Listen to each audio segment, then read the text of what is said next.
ئەم کاتتان باش بەڕێزان، من ژینۆ محەممەدم لە کوردستان 24ەوە باسی ڕۆژتان پێشکەش دەکەم. بە گوێرەی بڕیاری سەرۆکی هەرێمی کوردستان 1 ئۆکتۆبەری ئەم ساڵ بۆ ئەنجامدانی هەڵبژاردننی پەرلەمانی کوردستان دیاری کرا، بەڵام نەک هەڵبژاردن نەکرا بە پێچەوانەوە. ئەمڕۆ 5 ئۆکتۆبەر لە نێو هۆڵی پەرلەمانی کوردستاندا خوێندنەوەی یەکەم لەسەر پێشنیازە یاسایی درێژکردنەوەی تەمەنی خولی پێنجەمی پەرلەمان کرا. بەشێک لە فراکسیۆنەکانی پەرلەمانیش ناڕازین و دەڵێن ئەمە نایاساییە و نابێت بەو شێوەیە بێت. ئەمە لە کاتێکدایە لە ڕابردوودا سەرجەم هێزە سیاسیەکان بەیەک دەنگ دەیان گوت بڵێ لەگەڵ هەڵبژاردنین لە کاتی خۆیدا ئەنجام بدرێت، بەڵام ئەوەی لە ئەرزی واقعدا بینرا شتێکی دیکە بوو. دەگوترێ ئەگەر یەکێتی و پارتی ڕێک بکەون ئەوە هەڵبژاردن ئەنجام دەدرێت، ئەگەریش ڕێک نەکەون ئەوە ناکرێت. ئەمەش بە سیناریۆیەکی مەترسیدار لێک دەدرێتەوە. هەموو ئەمانش لە کاتێکدایە لە پەیڕەوی نێوخۆی پەرلەماندا هیچ ئاماژەیەک نییە بۆ درێژکردنەوەی پەرلەمان، تەنها وەک عورفێکی لێ هاتووە کە هاوڵاتیانیش لێ نیگەرانن. شرۆڤەی زیاتریم پرسە دەکەین بە میوانداری بەڕێز زانە مەلا خەلید، سەرۆکی فراکسیۆنی پارتی لە پەرلەمانی کوردستان. بەڕێزیان لە ستۆدیۆ لەگەڵمان ئامادەیە. بەڕێز زانە بەخێر هاتی، سوپاس بۆی کە ئامادەی لەگەڵمان. سەرەتا با بۆ دەست پێ بکەم، بۆچی هەڵبژاردن دوا دەخەن، بۆچی خولی پێنجەمی پەرلەمانی کوردستان تەمەنی ئەم خولە درێژ دەکەنەوە؟ زۆر سوپاس ژینۆ خاس، سڵاو لە جەنابەت لاوینەرانی عەزیزی کوردستان 24. طبعاً هەڵبژاردن ناکەین نا بە مەفهومە نا، بەوەی کە ئێمە ئێستا هەرێمی کوردستان لە نێوان دوو بژاردەدایە. بژاردەیەکیان ئەوەیە لە 6 یازدەی ئەم ساڵ تەمەنی پەرلەمانی کوردستان، خولی پێنجەمی پەرلەمانی کوردستان کۆتایی دێت و بە تەوابوونی تەمەنی پەرلەمانی کوردستان دامەزراوە شەرعیەکانی هەرێمی کوردستان هیچ مانایەکی یاساییان نامێنێت. هەرێمی کوردستان بەو یاتایی دەکەوێتە فەراغێکی یاسایی هەم دەستوری. و بژاردەی دووەمیان ئەوەیە کە ئێمە هەوڵ بدەین پارێزگاری لەم ئەزمونەی هەرێمی کوردستان و دامەزراوە شەرعیەکانیان بکەین. بەچی پارێزگاری لەکەم کاکزان؟ خەیاری یەکەممان بژاردەی یەکەم ئێمە دەگەڕێنەوە بۆ بەر لە 19 پێنجی ساڵی 92 کە لە هەرێمی کوردستاندا دەستپێکی حکومڕانێتی هەرێمی کوردستان بوو و پەرلەمان نەبوو، حکوومەتی هەرێمی کوردستان نەبوو، باشە حکمی خۆبەڕێوەبردنمان نەبوو لە هەرێمی کوردستان، دامەزراوە شەرعیەکانمان لە هەرێمی کوردستان نەبوو. ئەمڕۆ ناکرێت ئێمە دوای ئەو هەموو خەبات و ئەزمون و قوربانی دانەی گەلی کوردستان بۆ ئەوەی ئێمە ڕێک نەکەوین لایەنە سیاسیەکان و هەڵبژاردن ئەنجام نەدەین، پەنا نەبین بۆ پارێزگاریکردن لە دامەزراوە شەرعیەکانی هەرێمی کوردستان، بۆیە پەنابردن بۆ بەردەوامی بوونی خولی پێنجەمی پەرلەمانی کوردستان لە پێناوی پاراستنی دامەزراوە شەرعیەکانی هەرێمی کوردستانە کە خەڵکی کوردستان پارێزگاریکردن لە هەرێمی کوردستان بە ئەنجام نەدانی هەڵبژاردن دەکرێت یاخود بە پێچەوانەوە؟ نا، مەسەلە ئەنجام نەدانی هەڵبژاردن نییە، مەسەلە ئەوەیە کە پەرلەمانی کوردستان ویلایەتەکەی کۆتایی پێدێت، کە ویلایەتی پەرلەمانی کوردستان کۆتایی پێهات ئێمە دەگەڕێینەوە ساڵی 92 کەواتە هیچ دامەزراوەیەک لە هەرێمی کوردستان نامینێ و دەکەوینە فەراغی یاسایی.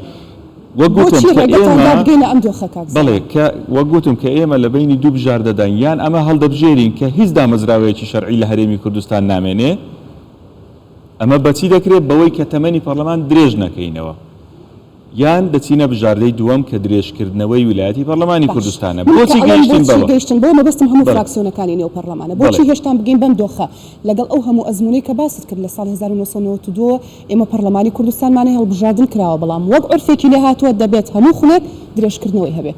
بۆچی؟ بەداخەوە ئەم عورفەی کە هەیە لە هەرێمی کوردستان بۆ درێژکردنەوەی ویلایەتی پەرلەمانی کوردستان، ئێمە نەمان دەخواست کە خولی پێنجەمی پەرلەمانی کوردستان وەک هەر چوار خولی ڕابردووی پەرلەمانی کوردستان بێ. بۆیە لە پێناوی ئامانجە ئێمە ڕێک ساڵێک پێشی ئێستا لە 3 یازدەی 2021 ئێمە دەستمان بە مفاوەزات کرد لەگە فراکسیۆنەکانی پەرلەمانی کوردستان بۆ ئەوەی ئەگەر بربەستێکی یاسایی بۆ ئەنجامدانی هەڵبژاردن لە هەرێمی کوردستان هەبێ، ئەم بربەستە یاساییانە لا بدەین و ڕێک بکەوین، سازان بکەین لەسەر ئەوەی بتوانین بەیەکەوە هێز و لایەنە سیاسیەکان هەڵبژاردن پرۆسەی هەڵبژاردن بەڕێوە. بەڵام ئێستا ڕێک نەکەوت. دوای زنجیرەیە کۆبوونەوەی فراکسیۆنەکانی پەرلەمانی لە ناو پەرلەمانی کوردستان و لە دەرەوەی پەرلەمانی کوردستانیش هێز و لایەنە سیاسیەکان ئێمە و برادرانی یەکێتی نیشتیمانی کوردستان و لایەنە سیاسیەکان بە شێوەیەکی گشتی و کۆبوونەوە زنجیرەیە کۆبوونەوەی سەرۆکایەتی هەرێمی کوردستان بە سەرپەرشتی جەنابی سەرۆکی هەرێمی کوردستان، بەڵام تاوەکو ئێستا ئێمە نەگەیشتین بە ئەنجام بۆ لادانی بربەستە یاساییەکان. بربەستە یاساییەکان دوو خاڵی سەرەکین. یەکیان نەبوونی کۆمسیۆنی هەڵبژاردن و ڕاپرسیە لەم کاتەدا لە هەرێمی کوردستان کە ویلایەتی بەسەرچووە. دووەم خاڵ ئەمەیە کە بەڕای ئێمە وەکو پارتی دیموکراتی کوردستان یاسای هەڵبژاردن یاسایەکی باش بوو و بەرکار بوو لە هەرێمی کوردستان بەڕای لایەنەکانی دیکەش یاسای هەڵبژاردن بە هەموار هەبوو. وەڵامی ئەو پرسیارەمەوە بۆچی هێشتان بگاتە ئەوەی کە ئەم خولە درێژ بکرێتەوە؟ بۆچی ئەبێت لەسەر درێژکردنەوەی خولی پێنجەمی پەرلەمان ڕێک بکەون بەڵام ڕێک نەکەون لەسەرەوەی کە هەڵبژاردن ئەنجام بدرێت؟ ئەمە پرسیارە سەرەکیەکە. دانی بابەتی ڕێککەوتن لەسەر درێژکردنەوەی خول بۆ مانایە نایەت کە ئەمە لەسەر هیچ بابەتێکی دیکە ڕێک ناکەوین تەنها لەسەر درێژکردنەوەی خول. بەڵام ئێستاوای لە نەهاتووە درێژکردنەوەی خولی پەرلەمان ئەگەر ئێمە ڕێککەوتوین لەسەر ئەوەی بەیەکەوە تەمەنی پەرلەمان درێژ بکەینەوە ئەمە نابێتە لەکەیەک بۆ ئەم لایەنە سیاسیانە کە ڕێککەوتون بە پێچەوانەوە یەکدەستی و یەکدەنجی بۆ پارێزگاریکردن لە دامەزراوە شەرعیەکانی هەرێمی کوردستان ئەمە ئەرکێکی پیرۆزە لە نێوان پارتی دیموکراتی کوردستان و کوردستان و زوتنەوەی گۆڕان و پێکاتەکان. ئێمە بەیەکەوە ئەم پێشنیازە یاساییەمان تەقدیم کردێ بە واژووی 85 پەرلەمانتار بۆ ئەوەی پارێزگاری لە دامەزراوە شەرعیەکانی هەرێمی کوردستان بکەین تاوەکو ئەو کاتەی لایەنە سیاسیەکان لە دەرەوەی پەرلەمانی کوردستان دەگەنە ڕێککەوتن لەسەر یاسای هەڵبژاردن لەسەر کۆمسیۆن لەسەر بەڕێوەچوونی بەڵام لایەنە سیاسیەکان دەوترێت یەکێتی و پارتیە هەر کات یەکێتی و پارتیە ڕێک بکەوێت دەبوو ئەگەر ئێستا یەکێتی و پارتی ڕێک بکەوتنە هەڵبژاردن ئەنجامەدرا بە پێچەوانەوە مادام لە دەرەوەی پەرلەمان یەکێتی و پارتی ڕێک نەکەوتن ئەوا دەبێ هەڵبژاردن ئەنجام نەدرێ و ئەوەی دەیبینین کە درێژکردنەوەی خولی پێنجەمی پەرلەمان.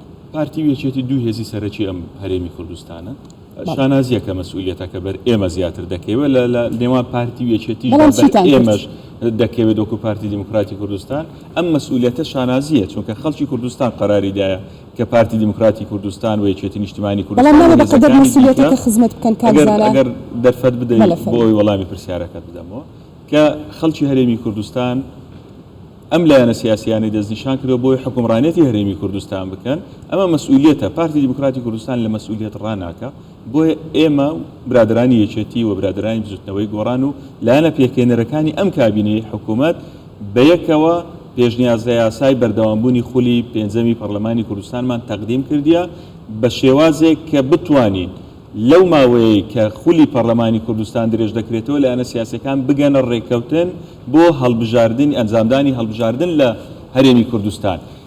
ئەگەر لە دەرەوەی پەرلەمانی کوردستان ئێمە تاوەکو ئێستا نەگەیشتین بە ڕێککەوتن ناکرێت پەرلەمانی کوردستانیش خۆی لەو مەسئولیەتە ڕابکات و فراکسیۆنەکانی پەرلەمانی کوردستان لەو مەسئولیەتە ڕابکەن و دامەزراوە شەرعیەکانی هەرێمی کوردستان بخەنە ژێر پرسیار و فەراغی دەستوری و یاسایی لە هەرێمی کوردستان دروست بکەن. بۆیە پەنابردن بۆ ئەم بژاردەیە لە پێناوی ئەوەیە جارێکتر تەکیدی لێ دەکەمەوە کە بتوانین لەو ماوەیە دیاری دەکرێت لە درێژکردنەوەی خولەکە بتوانین هەڵبژاردن لە هەرێمی کوردستان. پارتی دیموکراتی کوردستان بە دیاریکراوی من لەگەڵ بەڕێستا چەندین بەرنامەی دیکە و گفتوگۆمان ئەنجام داوە لەسەر هەڵبژاردن بەڵام ئێوە زۆر داکۆکیتان لەسەر ئەوە کردووە کە بەڵێ ئێمە ئامادەین دەبێت هەڵبژاردن ئەنجام بدرێت. ئێوە زۆرینەن لە نێو پەرلەمانی کوردستان بۆچی هەڵنەستان بە ئەرکی خۆتان بۆ ئەوەی ئەم پرۆسەیە بەم شێوەی ئێستای لێنەیە کە بیرمان نەچێت لە ماوەکانی ڕابردووشدا لەسەر درێژکردنەوەی تەمەنی پەرلەمان هەڵای سیاسی لێکەوتوانەوە دەنگی ناڕازی شەقامی بەدوای خۆی داهێناوە. ئایا ئەم جارش بۆ شێوەیە بەیاخود بەبێ دەنگی تێپەڕێت وەکوی کە دەوترێت پارتی ڕازیە بە هەموو ئەو گفتوگوانی کە لەسەر درێژکردنەوەی من دەپرسم کام شەقام یعنی هاوڵاتیان بەتابەت ئۆپۆزیسیۆن با بڵێن ئۆپۆزیسیۆن ئەگەر بڵێن ئۆپۆزیسیۆن طبعا پارتی دیموکراتی کوردستان و هاوپەیمانەکانمان لە حکوومەت ئەم ئەزمموی هەرێمی کوردستان تەسلیم بە دەستی قەدەرێک ناکەین کە بیانەوێت ئەزمموی هەرێمی کوردستان لە ناوبرن ئێمە پارێزەری ئەم ئەزمموی هەرێمی کوردستان دەبین. ئەمە خاڵیەکە و خاڵی تر ئێمە پێشتر بە ڕوونی ڕامانگەیاندی ئێستاش ڕای دەگەین وەکو پارتی دیموکراتی کوردستان کە پارتی دیموکراتی کوردستان ئامادەیە تەنانەت ئەگەر سبەیش هەڵبژاردن لە هەرێمی کوردستان ئەنجام بدرێت بەڵام دەبێت ئەمە ئەوە بزانین ئەنجامدانی هەڵبژاردن بۆ دروستکردنی ئیستیقرارەتی سیاسیە لەم ناوچەیە کە هەڵبژاردنی تێدا ئەنجام دەدرێت. هەڵبژاردنێک ئەنجام بدرێت تەنها پارتی دیموکراتی کوردستان ئەنجامی بدات چه ئیستیقرارەتێک دروست دەکات. بۆیە ئێمە لە پێناوی ئەوەی کە ئەم یەکڕیزی نیشتیمانی کە لە ئەسبابی موجەبەی ئەم یاسایی ئەم ڕۆژدا هاتووە لە پێناوی هێنانەکانی یەکڕیزی نیشتیمانی بتوانین هەڵبژاردنێکی پاک و بێگەرد لە هەرێمی کوردستان ئەنجام بدەین پەنادەبەینە بەردرێژکردنەوە بۆ ئەو ماوەی کە دەتوانین لایەنە سیاسەکان بگەنە ڕێکەوتن لە پێناوی ئەم یەکڕیزی نیشتیمانیە تێک نەچێت، ئەم ئیستقرارەتی سیاسی تێک نەچێت، ئەم حکوومەتە بەردەوام بێت لە سەکارەکانی خۆی، پەرلەمانی کوردستان لە ئەرک و واجباتی خۆی بەردەوام بێت، سەرۆکایەتی هەرێمی کوردستان لە ئەرک و واجباتی خۆی بەردەوام بێت، ئێمە ناکرێت هەموو ئەم مؤسساتانە لە پێناوی ئەوەی کە ئۆپۆزیسیۆن ڕازی نییە بەوەی هەڵبژاردن لە کاتی خۆیدا لە هەرێمی کوردستان ئەنجام بدرێت، هەمووی تەسلیمی دەستی ئۆپۆزیسیۆن. درێژکردنەوەی تەمەنی پەرلەمان یەکڕیزی دەپارێزێت؟ یەکڕیزی بەوە دەپارێزرێت کە پارتی دیموکراتی کوردستان پەنای نەبردە بەر بەکارهێنانی زۆرینەی پەرلەمانی بۆ تەفعیلکردنەوەی کۆمسیۆن، بەڵام لە ماوەی ڕابردوودا باسیەوەتان نەکرد کە زۆرینە بەکاردێنن بۆ تەفعیلکردنەوەی کۆمسیۆنێک کە هەڵبژاردن ئەنجام بدات. ئەمە قەناعەتی پارتی دیموکراتی کوردستان نییە کە ئێمە بین بە تەنیا وەکو پارتی دیموکراتی کوردستان لە هەرێمی کوردستان هەڵبژاردن ئەنجام بدەین. هەڵبژاردن بۆ خەڵکی کوردستانە. لە ڕابردووشدا ئێمە تەئکیدمان لەوە کردەوە ئەنجامدان و ئەنجام نەدانی پرۆسەی هەڵبژاردن مافی هیچ لایەنێکی سیاسی نییە قەراری لەسەر بدات، مافی هاوڵاتیانی هەرێمی کوردستانە. ئێستا لە هەرێمی کوردستاندا ئێمە لە 6/11 دەکەوینە ئەم بۆشایی یاساییە. ئەرێ خەڵکی هەرێمی کوردستان لە هێز و لایەنە سیاسیەکانی ناو پەرلەمانی کوردستان قبول دەکات کە پەنا نەبەنە بەر ئەوەی پارێزگاری لە دامەزراوە شەرعیەکان بکەن و پەرلەمان و حکوومەت و سەرۆکایەتی هەرێم و هیچ ئەموڵاتە نەهێڵن. خەڵکی هەرێمی کوردستان دەڵێن و داوایان دەکرد و هیوایان دەخواست کە نەکەونە ئەو فەراغە یاساییەوە، هەڵبژاردن لە کاتی خۆیدا ئەنجام بدرێتەوە. ئەندام پەرلەمانە بەڕێزەکان گرێبەستێکی لە نێوان ئێوە و هاوڵاتیاندا کە دەنگیان بە ئێوە داوە. ئێوە ئێستا هەست ناکەن مافی هاوڵاتیانتان پێشێل کردووە بەوەی خۆتان تەمەنی خۆتان درێژ دەکەنەوانێ؟ مەسەلە ماف پێشێلکردن نییە. ئێمە لەگەڵ پرۆسەی دیموکراسین بەردەوامیدانی پرۆسەی دیموکراسی و پارتی دیموکراتی کوردستان لەگەڵ ئەنجامدانی هەڵبژاردنە. بەڵام تەئکید لەوە دەکەینەوە پارتی دیموکراتی کوردستان نایەوێت بە تەنیا بڕیاری ئەنجامدانی هەڵبژاردن لە هەرێمی کوردستان بدات. خۆ ئێمە دەمانتوانی بەڵێ زۆرینەی پەرلەمانی بووین، دەمانتوانی کۆمسیۆن تەفعیل بکەینەوە بە زۆرینەی پەرلەمانی و تەهمیشی دەوری هەموو لایەنە سیاسیەکان لە هەرێمی کوردستان بکەین. بەڵام ئەو کات هەر ئەو شەقامەی ئێستا ناوی دەهێنرێ ئەو شەقامە لە پارتی دیموکراتی کوردستانی قبول نەدەکرد پارتی ببێتە هۆکاری تێکدانی سەقامگیری سیاسی لە هەرێمی کوردستان. پارتی چۆتە ژێر بڕیارێکەوانە کە ویستی خۆی نییە؟ پارتی دیموکراتی کوردستان بەو پەڕی مەسئولیەتەوە پارێزگاری لە دامەزراوە شەرعیەکانی هەرێمی کوردستان. باشە کاکزانە ئەمڕۆ خوێندنەوەی یەکەم بۆ ئەم پێشنیازە یاسایە کراوە کەی خوێندنەوەی دووەمی بۆ کرێت. دەمێ بپرسم بۆچی خەسڵەتی بەپەلەتان داوەتە ئەم پێشنیازە یاسایە؟ پرۆسەی یاسادانان لە پەرلەمانی کوردستان بە پێی پەیڕەوی پەرلەمانی کوردستانی و پرۆسەیەکە کە پێویستی بەکاتە. خوێندنەوەی یەکەم، پاشان خوێندنەوەی دووەم، ئینجا قۆناغی دەنگدان و پاشان تەزدیقکردنی لەلایەن بەڕێز سەرۆکی هەرێمی کوردستانەوە، ئینجا بڵاوکردنەوەی لە ڕۆژنامەی فەرمی وەقایعی کوردستان. ئەمە پرۆسەیەکە بۆ هەموو یاسایەک و ئەم بابەتی درێژکردنەوەی خولی ژیا بەردەوامیدانی خول بە یاسا پێویستی بە یاسایە بۆی بە هەمان پرۆسەی یاسادانانەکانی تر لە ناو پەرلەمانی کوردستان پێویستی بەکاتە. بۆیە ئەگەر ئێمە ئێستا لە 5/2022 داین، لە 5/11 دوا ڕۆژی ئەم خولەی پەرلەمانی کوردستانە کەواتە ئێمە یەک مانگ لەبەردەستمانە بۆی لە ماوەی ئەم مانگەدا کۆی پرۆسەی یاسادانانەکە بۆ درێژکردنەوەی خولی پەرلەمانی خەسڵەتی بەپەلەی ئەگەر پێ نەدرێت ڕەنگە کاتێکی درێژتر بخایەنێ تاوەکو پرۆسەی یاسادانان تەواو دەبێ و بەڕێز سەرۆکی هەرێمی کوردستان تەزدیقی دەکات لەم پێناوەدا بۆی بتوانین لەم کاتە کەمەی کێ لەبەردەستمانە ئەم یاسایە تەواو بکەین خەسڵەتی بەپەلەی. ساڵێک و 4 مانگ زۆر نییە بۆی تەمەنی پەرلەمان درێژکەنەوانێ؟ بابەتەکە دوو وەرزی یاسادانان دەکات لە ساڵی ئایندەدا، وەرزێکیان لە بەهارەیە، وەرزێک پاییزە. ئێمە کە بۆ ئەو پرۆسەیە ئێمە لە ماوەی ئەم دوو وەرزەی داهاتوودا ینی لە دەقی ئەم پێشنیازە یاسایە وامان پێشنیار کردیە کە پێشکەشکرا وە سبەیش خوێندنەوەی دووەمی بۆ دەکرێت و ئەندامانی بەڕێزی پەرلەمان دەتوانین گفتوگۆ لەسەر ئەم ماوەیە بکەن. هێشتا ئەمە پێشنیارە بەم شێوە پێشنیار کرایە کە تا کۆتایی وەرزی پاییزەی ساڵی 2023 و لە بڕگەی دوای ئەوە لە هەمان مادەدا دەڵێ پێویستە هەڵبژاردن بەر لە کۆتایی هاتنی ئەم وادەیە ئەنجام بدرێت. کەواتە ئێمە دەتوانین مانگێکی تر هەڵبژاردن ئەنجام بدەین، توانین 2 مانگی تر ئەنجام بدەین، توانین 6 مانگی تر ئەنجام بدەین. بەڵام ئەم سەقفەکە دیاری کراوە بۆ ئەوەیە لایەنە سیاسیەکان بتوانین بگەنە ڕێکەوتن لەسەر کۆی پرسە یاساییەکان و سیاسیەکانی بەردەم پرۆسەی هەڵبژاردن تاوەکو بتوانین لە ماوەیەدا هەڵبژاردن ئەنجام بدرێت. ئێمە وەکو پارتی دیموکراتی کوردستان لە ڕابردوودا مبادرەمان هەبووە بۆ ئەوەی بگەینە ڕێکەوتن پارتی تەنها لەسەر یەک خاڵ پێداگیری نەکردێ لە پێناویەوەی هەڵبژاردن ئەنجام شوێنێکە بدرێت لەگەڵ پارتیە و ئێستاش پارتی دیموکراتی کوردستان لە دوای دەرکردنی ئەم یاسایش دەرگای گفتوگۆی بەکراوەیی دەمێنێتەوە و دەست پێشخەریمان هەیە بۆ ئەوەی لەسەر یاسای هەڵبژاردن بگەین بە ئەنجام لە پێناوی ئەوەی کە بتوانین لەم ماوەیەدا لە زووترین کات لە ماوەی داهاتوودا هەڵبژاردن لە هەرێمی کوردستان ئەنجام بدرێت. زۆر باشە کەواتە پێمان بڵێ کاکزانە کەی هەڵبژاردن دەکرێت بۆ خۆ تەزانی لە کاتێکدا کەنەتەوەی گرتوەکان داوایان نەکرد هەڵبژاردن بکرێت و هەر دوێنێ و پێرێ بوو جێم پلاس خار دەڵێ ئەگەر هەڵبژاردن نەکرێت بەڕاستی ئەمە کارە ساتە بێ لە ناو هەرێمی کوردستاندا.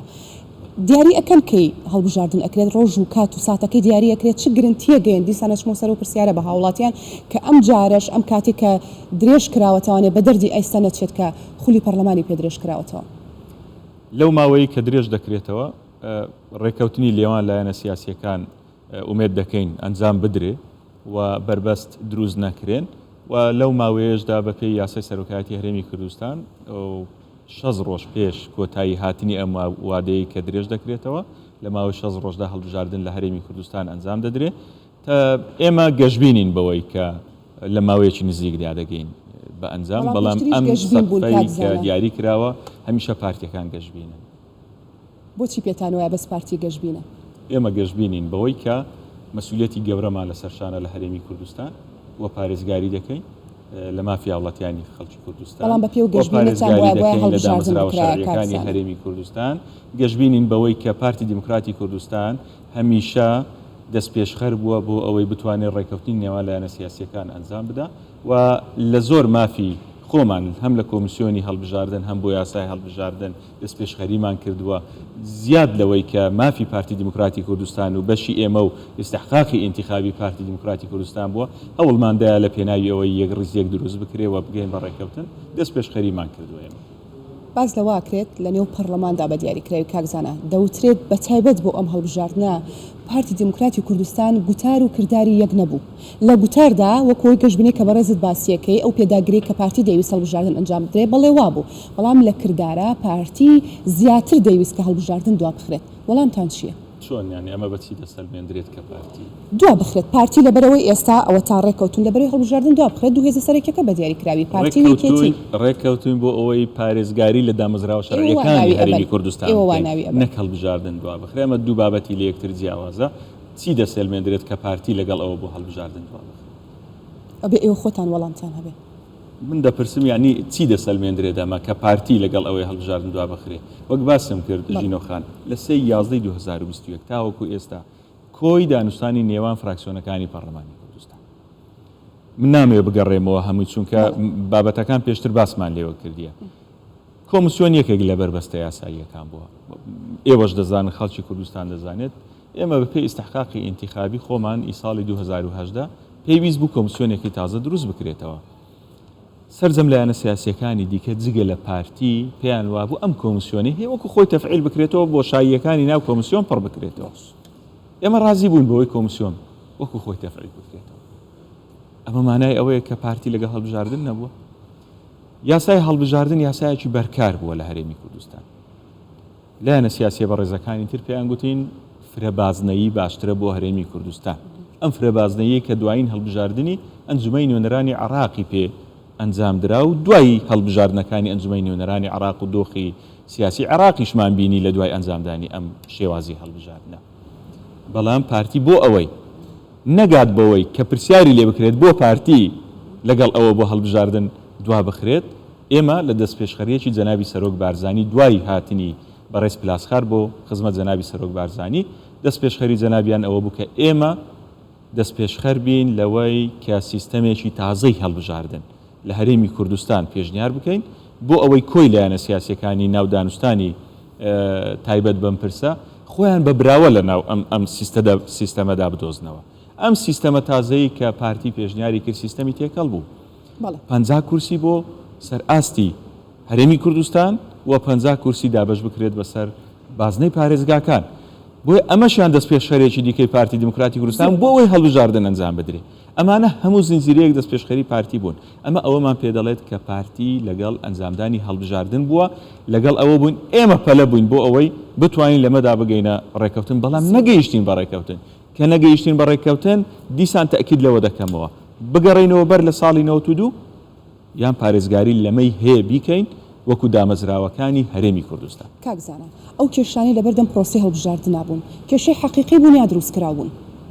ناگرفتی یاسایی بوون لەبەردەم هەڵبژاردن گرفتی یاسایی هەبوو تەنها گرفتە سیاسی نەبوو گرفتی یاسایی کۆمسیۆن بوو کە ئێمە لە هەرێمی کوردستان کۆمسیۆنمان نەبوو کۆمسیۆن هەڵبژاردن ئەنجام بدات کۆمسیۆن نەیتوانی خەتەواتەکانی تەکنیکی خۆی ئەم ماوەی 180 ڕۆژەی کە پێویستی بوو نەیتوانی خەتەواتەکانی خۆی دەست پێ بکات لەبەر ئەوەی لە ڕووی یاساییەوە کۆمسیۆنەکە ماوەی بەسەرچوو بوو و لە ڕووی سیاسیەوە کاکزانە ببوورە هەر لەم ستۆدیۆی کوردستان 24 کە من و تۆ گفتوگۆی تێدا دەکەین گوتەبێژی کۆمسیۆن میوانمان بوو شەوی ڕابردوو باسی لەوە کرد کە ئێمە ئامادە بووین هەڵبژاردن بکرێت.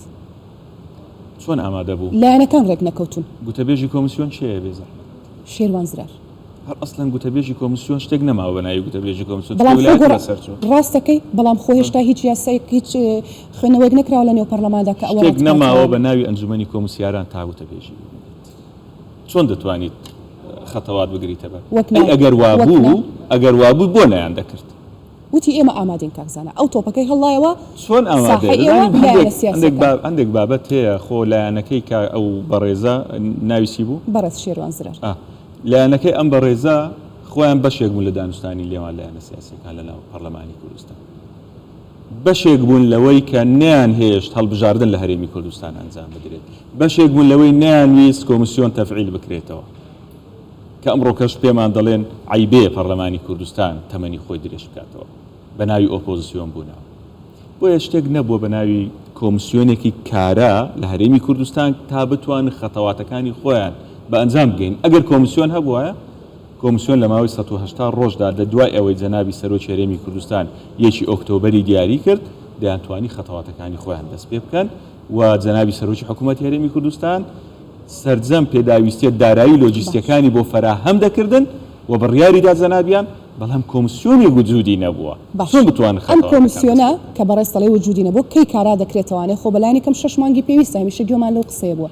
کەی کارا دەکرێتەوە بۆ هەڵبژاردن وەک باسم کردژینەوە خان بربەستی یاسایی کۆمسیۆنە بربەستی سیاسیش یاسای هەڵبژاردن بۆ هەردووچیان دەبێت بگەین بەڕێکەوتن کە ئەم دوو بربەستە لەبەردەم پرۆسەی هەڵبژاردن لە هەرێمی کوردستان هەڵبگرین ئێمە وەکو پارتی دیموکراتی کوردستان جارێکی تر لەگەڵ درێژکردنەوەی تەمەنی پەرلەمانیش ڕای دەگەێنینەوە دەرگای گفتوگۆ بە سەرجەم لایەنەکاندا کراوەیە بۆ ئەوی بتوانین بە زووترین کات بگەین بەڕێکەوتن و هەڵبژاردن ئەنجام بدەین لەسەر ڕێکەوتن گفتوگۆی باش کراوە بۆ ئەوی بتوانین گەشتبین و هیوادارینا یعنی گفتوگۆیە کراوە بۆی تەواو ڕێکەوتن بکرێ بۆی هەڵبژاردن ئەنجام بدرێت پێکەنین یەکاڵم گەشتبینی و هیوادارینا گەشتبین و هیواداریشم بگەین بەڕێکەوتن و دەشگەین بەڕێکەوتن چونکە ئێمە دەست پێشخەریمان کردووە و لەم خاڵەدا نەماینەوە کە بڵێن تەنها بە ئیستحقاقی ئینتیخابی خۆمان کۆمسیۆن دروست دەکەینەوە و بژڵێن تەنها بەوەی کە بە یەک سیستەمی یەکبازنەی لە هەرێمی کوردستان هەڵبژاردن ئەنجام دەدرێت و دەست پێشخەری تازەمان هەیە. کاکزانە بۆ خۆتان نەزانن لە نێو هۆڵی پەرلەمان لایەنی ئۆپۆزیسیۆنی تێدایە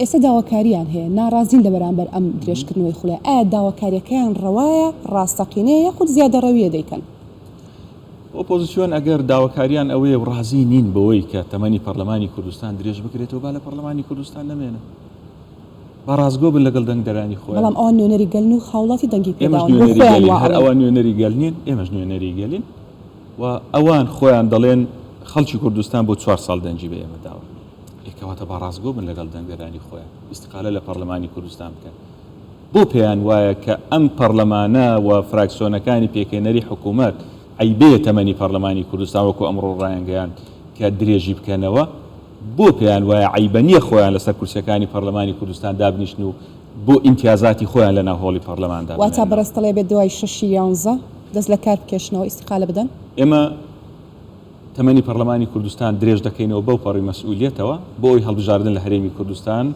لەو ماوەیەدا ئەنجام بدرێت بۆیە لە مەسئولیەت ڕناکەین بەڵام ئەوانەی لە مەسئولیەت ڕادەکەن و پێیان وایە ضرور نییە تەمەنی پەرلەمانی کوردستان درێژ بکرێتەوە وا باشتر دەبێت بڕیاری خۆیان لە بەرامبەر بەگەلی کوردستان بدەن دوای 6 ئەست زۆر بەڕێز زانامەلا خالی سەرۆکی فراکسیۆنی پارتی لە پەرلەمانی کوردستان سپاس بۆ شۆڤەکان و سپاس بۆ وەڵامدانەوە هیوادارم هەروە گەشتبین بێت دەستەکانت خۆش بێت باسی ڕۆژ کۆتایی هات ئێوە شەرشاد بن